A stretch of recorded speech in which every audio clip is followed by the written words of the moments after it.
ओम नमो भगवते वासुदेवाय। श्री सुखदेव जी कहने लगे, हे राजा परीक्षित, आदि पुरुष भगवान ने राजा नाभि के घर में आकर अवतार लिया।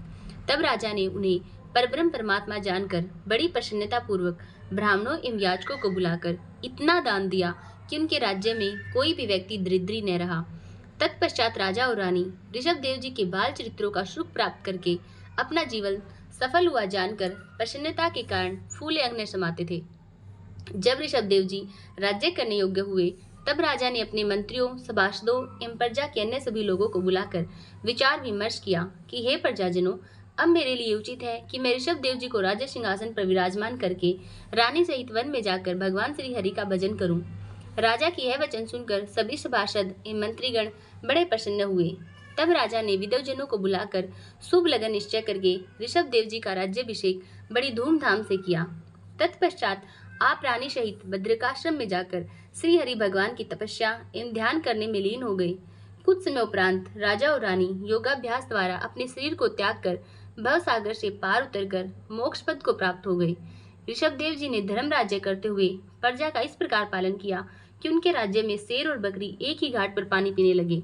उनके न्याय के कारण प्रजा का कोई भी प्राणी दीन एवं दुखी न था और देवता लोग भी देवलोक में उनकी स्तुति एवं प्रशंसा किया करते थे।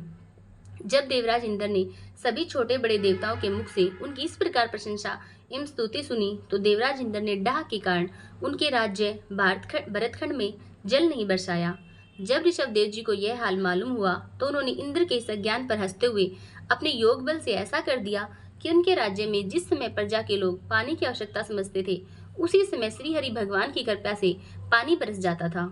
जब देवराज इंद्र ने ऋषभ देव जी की ऐसी महिमा एवं प्रताप देखा, तब तो इंद्र ने श्री नारायण जी का अवतार समझकर उनसे अपने अपराध की अक्षमा याचना करने के लिए अपनी जयंती नाम की कन्या को लेकर उनके पास आया और उनसे अक्षमा मांगकर अपनी कन्या उनको ब्याह दी।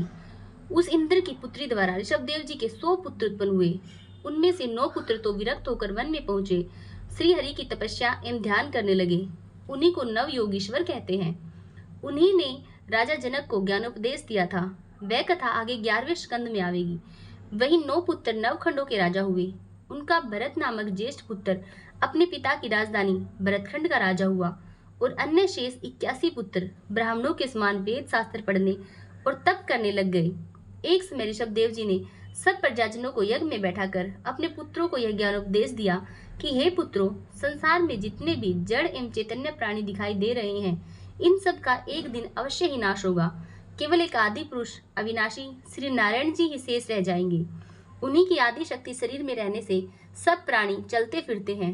तुम लोग अपने हृदय में उन्हीं पर ब्रह्म परमेश्वर का ध्यान रखते हुए सांसारिक जीवों में मोह त्याग कर ज्ञानी एवं महात्मा लोगों का सत्संग करें।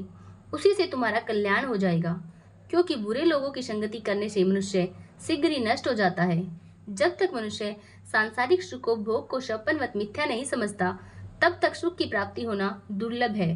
संसार में धन और स्त्री 2 माया रूपी रस्सी ऐसी फैली है जिसमें बंधकर समस्त संसार के प्राणी नष्ट हो जाते हैं। जो मनुष्य इन दोनों माया रूपी रस्सियों से अलग रहता है, वह इस माया जाल से मुक्त हो जाता है। परंतु इन दोनों से बचना, सांसारिक मोह से विरक्त होकर भगवत भजन में चित्त को लगाना सहज ही नहीं हो पाता है। इसका एक उपाय हम तुमसे कहते हैं, उसे तुम सुनो। केवल साधु संतों की संगति करना ही इसका उपाय नहीं है। बिना सत्संग के ज्ञान प्राप्त होना, संसार को शौपनवत मिथ्या जानना और परमेश्वर के चरणों में प्रीति होना बहुत ही कठिन है। लेकिन साधु महात्माओं में बैठकर सत्संग करने से स्नेह स्नेह मनुष्य का मन विरक्त होकर परमेश्वर की ओर खींचने लग जाता है। इसके अंतर्गत एक मुख्य बात मैं तुमसे और भी कहता हूँ, उस पर तुम पूर्ण विश्वास रखना। संसार में नरक एवं मोक्ष प्राप्त करने के 2 द्वार हैं। साधु संतों की सेवा एवं संगति करना मोक्ष का द्वार है, और पर स्त्री गमन करना, चोर, ज्वारी, विषयी एवं मदिरा पान करने वालों की संगति करना नरक का द्वार है। इसमें कुछ भी संदेह नहीं है। ओम नमो भगवते वासुदेवा।